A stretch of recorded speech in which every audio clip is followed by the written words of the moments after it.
keempat naskah asli Arab, halaman 570-an di kitab Al-Ijarah, juga lihat di kitabul Fitan tentang umur umat Islam. Apa komentar Syekh Ibnu Hajar Al-Asqalani? Lebih dan kurang, mungkin lebih sedikit, mungkin kurang sedikit, umur umat Islam sejak Nabi diutus sebagai Nabi dan Rasul berakhir dengan wafatnya seluruh orang Islam di dunia, lebih dan kurang, boleh jadi lebih sedikit, boleh jadi juga kurang sedikit, adalah 1476 tahun saja. Lebih dan kurang sedikit. Imam As-Suyuti mengatakan, kalau menurut hitungan saya dari hadis-hadis Nabi, 1477 tahun saja. Beda setahun saja. Syekh Ibnu Rajab Al-Hambali mengatakan, yang paling aman pokoknya, katanya, main pokoknya dia, pokoknya lebih 1400 tahun, yang pasti tidak sampai 1500 tahun. Nah, kaum muslimin, yuk kita coba menghitung dengan hitungan Syekh Ibnu Hajar Al-Asqalani. Beliau mengatakan umur umat Islam ini lebih dan kurang 1476. Sekarang kita berapa, Pak? 1435. Silakan dikurang-kurangi. Berapa sisa yang di depan kita lagi? 41 tahun saja lagi. Lalu umat Islam akan meninggal serentak.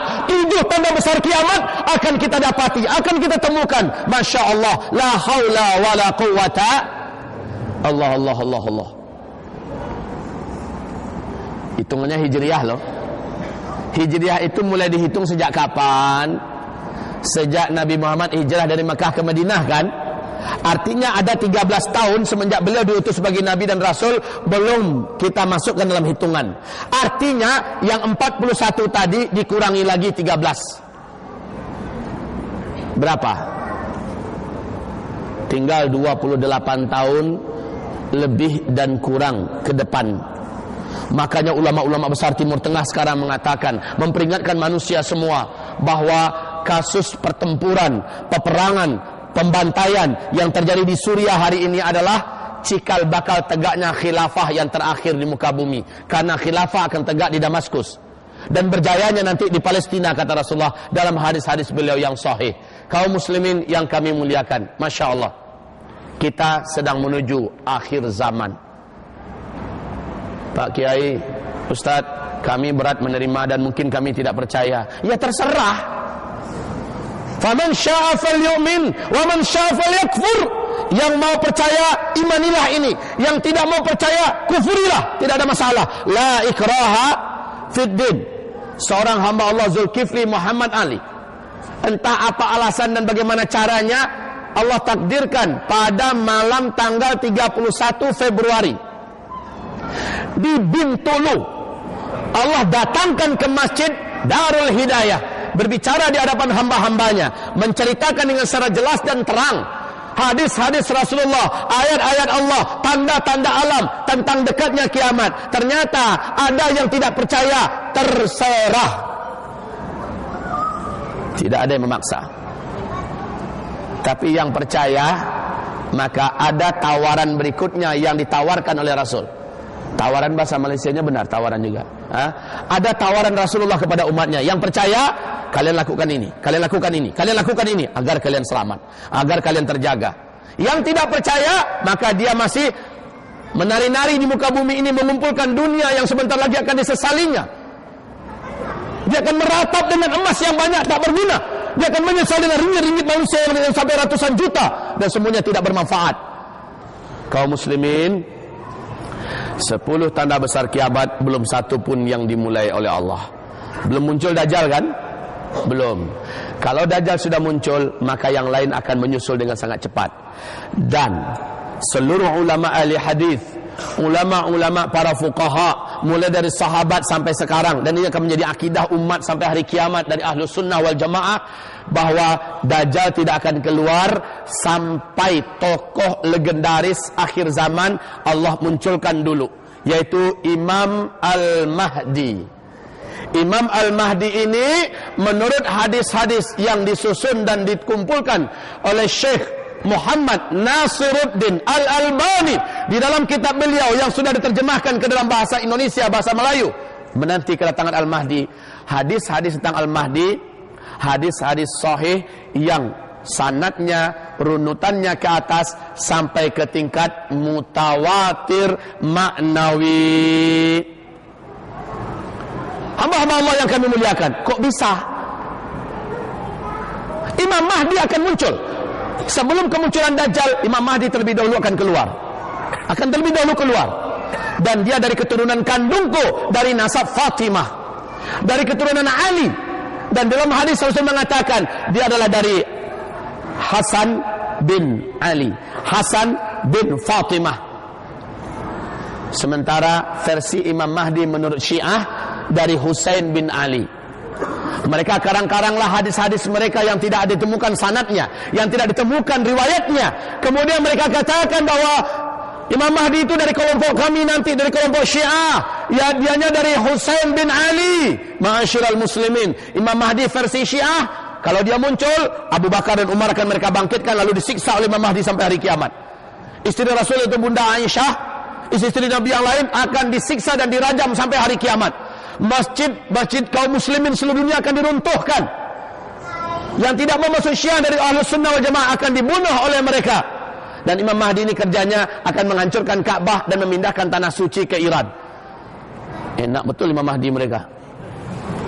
Tetapi alhamdulillah itu semuanya tidak ada akan terwujud. Karena Imam Mahdi yang sesungguhnya, hadis-hadis yang bercerita tentang itu dari Rasulullah, hadis-hadis ini sahih, bahkan sampai ke tingkat mutawatir maknawi. Hadis-hadis ini menyebutkan kemunculan Mahdi itu dengan beberapa tanda. Satu, tidaklah muncul Al-Mahdi kecuali seluruh muka bumi akan penuh dengan keributan dan huru-hara. Bencana demi bencana susul menyusul di berbagai tempat. Yang kedua, tidaklah muncul Al-Mahdi kecuali fitnah, pembantaian dan peperangan di Syam membara dan bergelora. Syam itu di mana? Suriah, Palestina, Yordania dan Lebanon pada hari ini. Dan keempat wilayah itu sedang membara dalam fitnah, peperangan dan pembantaian umat Islam oleh para penguasa-penguasanya yang Syiah.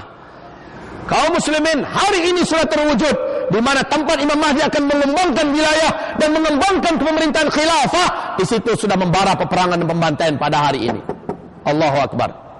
Kemudian tidaklah muncul Al-Mahdi kecuali seorang raja yang menguasai Mekah dan meninggal dunia. Mekah Madinah meninggal dunia, 3 calon penggantinya saling berlomba-lomba, berebutan, bunuh-membunuh untuk memperebutkan kekuasaan itu. Wala yakunu li ahadin minhum, tidak akan jatuh kepada seorang pun dari antara mereka yang bertiga yang berebut itu, karena kekuasaan itu akan jatuh ke tangan cucu kandungku min itrati, ya, min waladi Fatimah, dari cucu kandungku. Bahwa Al-Mahdi lah nanti yang akan menggenggam Makkah dan Madinah, menguasai kembali Jazirah Arab. Kaum muslimin, Raja Abdullah pada hari ini sudah di usia beliau yang 90 tahunan. Kalau dihitung hitungan Hijriah, sudah 93 umur beliau sekarang. Raja Abdullah yang menguasai Mekah dan Madinah dan kerajaan Arab Saudi pada hari ini. Betul? Usia beliau sudah 90 tahunan. 3 pangeran calon penggantinya. Mereka kan ada 5 pangeran dulu. Fahad, Abdullah, Fayed, Sultan dan Naif. Keempat pangeran ini yang awal menjabat sebagai penguasa dari mereka berlima adalah Raja Fahad. Kemudian Raja Fahad meninggal dunia, maka Pangeran Abdullah diambil karena dia yang tertua, diambil sebagai penggantinya. Tinggal 3 lagi kaum muslimin. Yang 3 ini sudah memegang jabatan-jabatan penting di Arab Saudi. Ada sebagai menteri pertahanan, ada sebagai menteri dalam negeri dan sebagainya. Yang 3 ini, 1 orang sudah meninggal kemarin, yaitu Pangeran Sultan. Berarti tinggal 2. Dalam hadis 3. Ternyata Raja Abdullah sudah mencalonkan 1 orang lagi, yaitu putra kandungnya yang baru berusia 15 tahun sebagai calon putra mahkota selepas dia. Berarti ada 3 lagi kan? Nabi mengatakan akan saling berbunuhan dan tidak akan jatuh kekuasaan itu kepada seorang pun di antara mereka bertiga, karena Al-Mahdi lah yang akan memegang tampuk kekuasaan itu. Masya Allah. Artinya sekarang umat manusia sedang menanti-nanti kedatangan Al-Mahdi. Al-Mahdi hanya akan datang, kata Rasulullah SAW, ketika teknologi kalian seluruhnya sudah tidak ada. Kalian akan berperang dengan Imam Al-Mahdi, menggunakan pedang, menggunakan tombak dan menggunakan panah. Kalian akan berjalan di atas kaki kalian dan menunggang kuda. Kalian akan berperang seperti hari ini kita berperang. Summa uttum min haitsu bada'tum. Kamu akan kembali seperti hari ini, kata Rasulullah. Kamu akan berperang dengan kuda, dengan panah, dengan tombak, dengan pedang. Kamu akan berjalan kaki di atas kaki-kaki kamu. Ketika Al-Mahdi muncul, teknologi seluruhnya sudah musnah. Subhanallah. Steve Jobs mengatakan dia menemukan teknologi digital, penguasa teknologi iPad, dia yang menguasai ini, dan dia berkata kepada lebih daripada 2000 karyawannya, selepas saya adalah orang yang terakhir yang menemukan teknologi ini. Selepas saya, kalian semua akan kembali ke zaman batu. Itu pernyataan seorang ilmuwan sekelas Steve Jobs, bukan seorang bodoh yang bicara. Albert Einstein, kenal dengan Albert Einstein? Kenal? Pernah jumpa? Belum, sama. Tapi pernyataan beliau ini dirilis oleh seluruh dunia ketika beliau didesak, tolong ceritakan kepada kami prediksimu. Dia pakar kimia dunia. Prediksimu tentang perang dunia ketiga besok ini, kita akan berperang dengan cara apa, dengan senjata apa? Jawaban beliau sangat menakjubkan. Perang dunia ketiga, kalian tidak akan menggunakan teknologi apapun yang kalian temukan hari ini. Kalian akan berperang dengan senjata-senjata manual, entah apapun itu senjatanya. Kalian akan berperang dengan senjata manual. Masya Allah, ternyata lebih 20 tahun yang lalu, itu NASA Amerika dan kekuatan-kekuatan intelektual, para ilmuwan-ilmuwan, saintis-saintis dunia menyepakati bahwa sekian puluh tahun yang akan datang, yaitu pada tahun-tahun sekarang ini, bumi ini akan memasuki wilayah sungai, arus sungai meteor, dan bumi ini akan mengalami hujan meteor. Kaum muslimin, meteor ini dikatakan oleh Michael Penn, ini akan menghentikan semua teknologi yang dimiliki manusia di bumi ini. Ada pengurainya tersendiri kaum muslimin. InsyaAllah ta'ala ini akan kita uraikan. Pada intinya teknologi kita berhenti secara serentak di muka bumi ini.